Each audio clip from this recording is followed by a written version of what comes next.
اللہ نے ایک سورت قرآن مجید میں ایسی رکھی ہے سورہ رحمان کی، اسے خوب سجایا ہے، اس میں الفاظ کا در و بست، اس کا اپنا ایک ڈیوائن میوزک ہے۔ وہ تو اللہ تعالیٰ قرآن جو ہے خاص طور پر مصر کے قرآن، اللہ تعالیٰ ان پر رحمت نازل فرمائے، ان کی خطاؤں سے درگزر کرے۔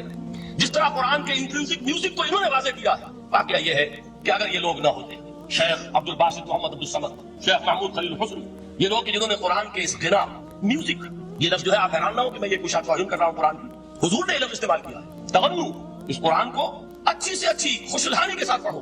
من لم یتغن بالقرآن فلیس منا، جو قرآن کو بہتر سے بہتر انداز میں، اچھی سے اچھی آواز میں، خوشلہانی کے ساتھ پڑھنے کی کوشش نہیں کرتا، وہ ہم میں سے نہیں۔ بلکہ ایک مرتبہ حضور رات کے وقت آپ گشت پر تھے اپنے ساتھیوں کے حالات معلوم کرنے کے لیے، حضرت ابو موسیٰ اشعری رضی اللہ تعالیٰ عنہ ایک صحابی ہیں، ان کے گھر کے پاس سے گزر ہوا، وہ رات کو تہجد پڑھ رہے تھے، کھڑے ہوئے کیف کے عالم میں قرآن تلاوت کر رہے ہیں۔ حضور کو بہت پسند آئی ان کی قرات، کافی دیر تک وہاں کھڑے سنتے رہے۔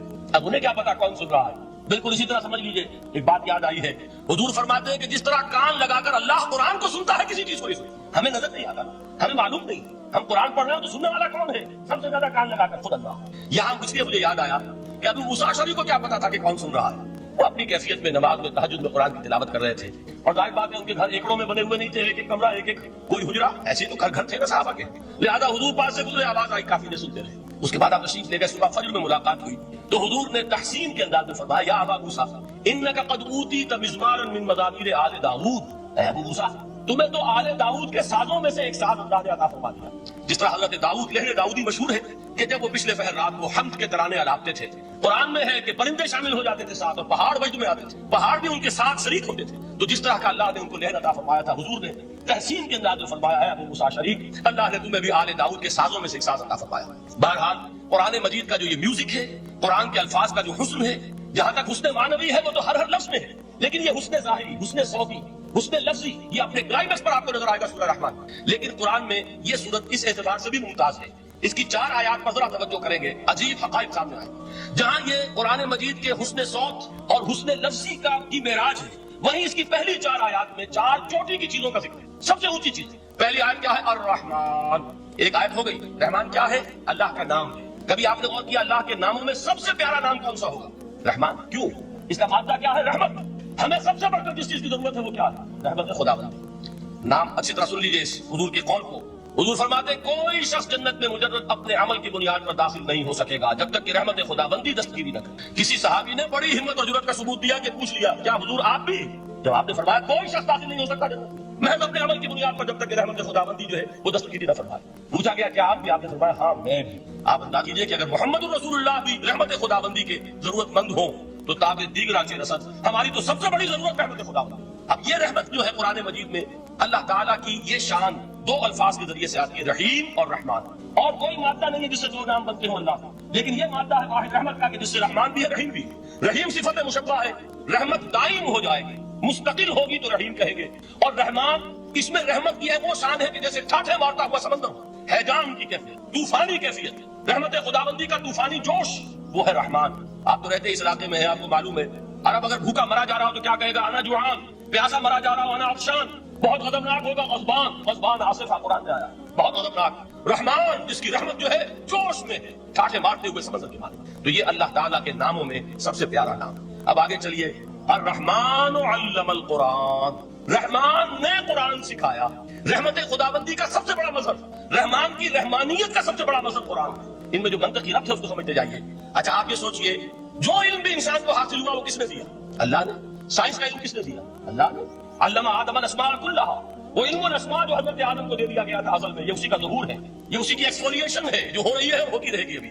اور دوسرے علم ہے وہ کس نے دیا؟ اللہ۔ لا یحیطون بشیء من علمہ الا بما شاء، مخلوق میں سے کوئی اللہ کے علم میں سے کسی شے کا احاطہ نہیں کر سکتا مگر وہ جتنا اللہ دینا چاہے۔ لیکن یہ کہ تمام علوم میں چوٹی کا علم قرآن۔ نوٹ کرتے جائیے، چوٹی کی چیزیں جمع کی۔ اللہ کے ناموں میں چوٹی کا نام رحمان، اللہ نے جو کچھ انسان کو سکھایا اس میں چوٹی کا علم قرآن۔ خلق الانسان، انسان کو پیدا فرمایا۔ سوال یہ کہ حیوانات کو کس نے پیدا فرمایا؟ آسمان کس نے پیدا کیا؟ زمین کس نے پیدا کی؟ فرشتے کس نے پیدا کیے؟ کیا مطلب خلق الانسان؟ اس کی تمام مخلوقات میں اس کا کلائمیکس، اس کی تخلیق کی معراج، اس کے تخلیق کا نقطہ عروج انسان یہ ہے کہ جو مسجود ملائک بنا ہے۔ وَلَقَدْ كَرَّمْنَا بَنِي آدَمَ وَحَمَلْنَاهُمْ فِي الْبَرِّ وَالْبَحْرِ وَرَزَقْنَاهُمْ مِنَ الطَّيِّبَاتِ وَفَضَّلْنَاهُمْ عَلَىٰ كَثِيرٍ مِّمَّنْ خَلَقْنَا تَفْضِيلًا۔ تو تخلیق میں سب سے اونچی تخلیق انسان کی، علموں میں سب سے اونچا علم قرآن کا۔ अल्लाह के नामों में सबसे ऊंचा नाम रहमान। तकाजे पूरे करो। तकाजे क्या है? ईमान है तो अमल दुरुस्त होना चाहिए, ईमान है तो जिहाद होना चाहिए, ईमान है तो जान और माल खपानी चाहिए। तो जो ईमान दूसरे लोग जिस तरह लाए हैं, हमजा भी तो ईमान लाए हैं, आखिर उनका रास्ता तुम्हें नजर नहीं आ रहा? अबू बकर ईमान लाए हैं, उनकी तरह ईमान लाओ। तो उन्होंने क्या कहा? अनुमिनु कमा आमन सुफहा, क्या हम उस तरह ईमान लाए जैसे ये बेवकूफ लाए? सफी का लफ्ज़ तो सभी जानते हैं, ये सुफहा किसे कह रहे हैं? आपने पढ़ा तो बहुत मर्तबा होगा इन आयात को, कभी सोचा किसको कह रहे हैं? वो अबू बकर को कह रहे हैं, वो हमजा को कह रहे हैं, वो उमर को कह रहे हैं। इनकी तो मत मारी गई, जर्रा हाउलाए दीनुहुम, इन्हें तो कोई होश ही नहीं। 2 मर्तबा हजरत अबू बकर ने वो काम किया है कि हर वर्ल्डली वाइड इंसान ये कहेगा कि हिमाकत की है, जिसके सामने दुनिया है। जब हिजरत के लिए हुजूर तशरीफ ले जा रहे थे, 40,000 दिरहम का सरमाया था, जबकि हजरत अबू बकर ईमान लाए। मक्के के चोटी के ताजिरों में से थे, जो मलक तुजार कहलाते। लेकिन अब वो रुपया कहाँ खर्च हुआ? बिलाल को खरीदा, रुपया देके खरीदा या वैसे खरीद लिया, आजाद कर दिया। अबू फकी को खरीदा, आजाद कर दिया। 6 है गुलाम और कनीजे मोहम्मद रसूलुल्लाह पर ईमान लाने वाले, जिनको अबू बकर ने अपने पैसे से खरीदा और आजाद। ये रुपया तो पिघल रहा है ना, जो थोड़ी बहुत पूंजी रह गई है। तो जब हजरत हुजूर हिजरत के लिए तशरीफ ले जा रहे हैं, वो सारी पूंजी अपने साथ ले गए, घर वालों को छोड़ कर गए। बूढ़ा बाप अंधा अबू कहाफा, बाद में वो भी ईमान ले आए। और ये अबू बकर है कि जिनकी 3 नस्लें एक वक्त में मौजूद थी मुसलमानों की। अबू कहाफा मोमिन, अबू बकर मोमिन, और अबू बकर की औलाद मोमिन, आयशा, अस्मा और अबू बकर और अब्दुल रहमान इब्न अबी बकर। ये कौन है? तो 3 नस्लें जिसकी एक वक्त रही है ईमान में, वो शाद लोग हैं, उनमें अबू बकर। लेकिन ये कि उस वक्त तक अबू कहाफा ईमान नहीं लाए थे, वालिद नाबीना थे। तो वालिद है, बेटियां हैं, हजरत आयशा, हजरत अस्मा, हजरत रज़ियल्लाहु ताला अन्हुमा, बीवी है, कुछ नहीं छोड़ के गए, एक पैसा। जब बाप को मालूम हुआ बेटा चला गया मोहम्मद के साथ सल्लल्लाहु अलैहि वसल्लम, शख्स गुस्से में है, बेताब में है, अब हमारा कौन वाली वारिस होगा? कौन है हमारी खबरगिरी करने वाला?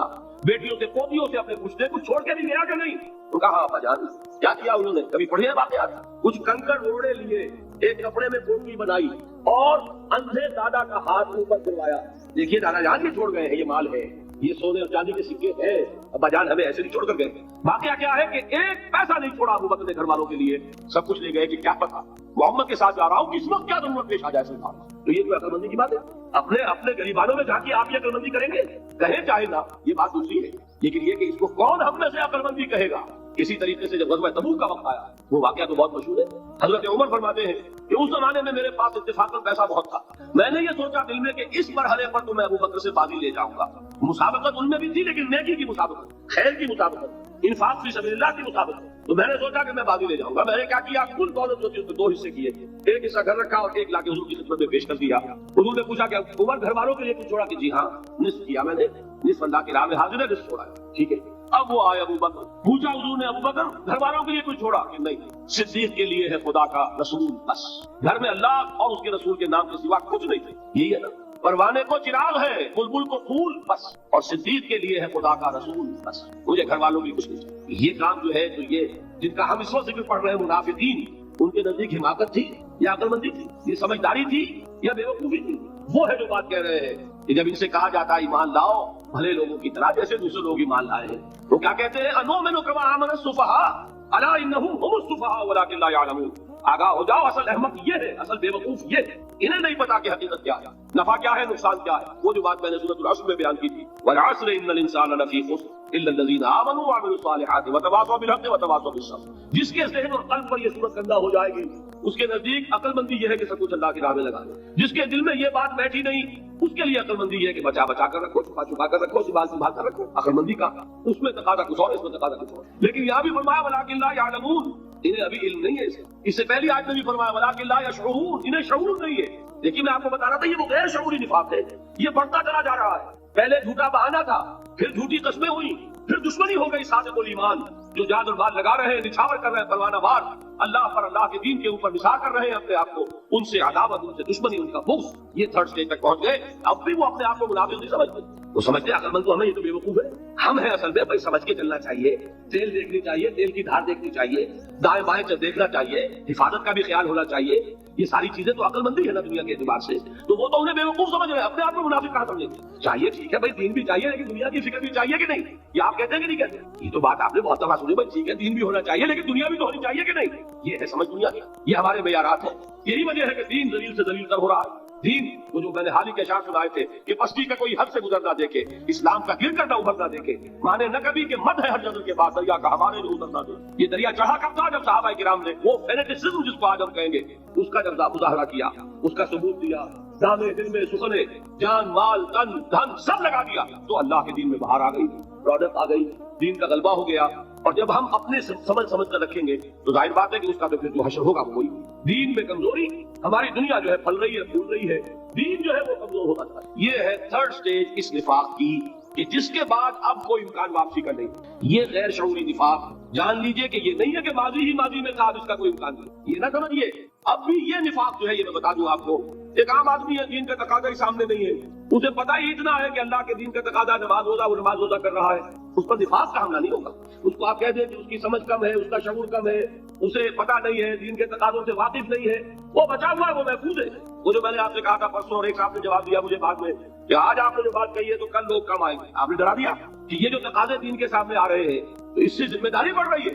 अब जिसने समझ लिया है फिर पीछे रहे, वो निफाक के खतरे में है।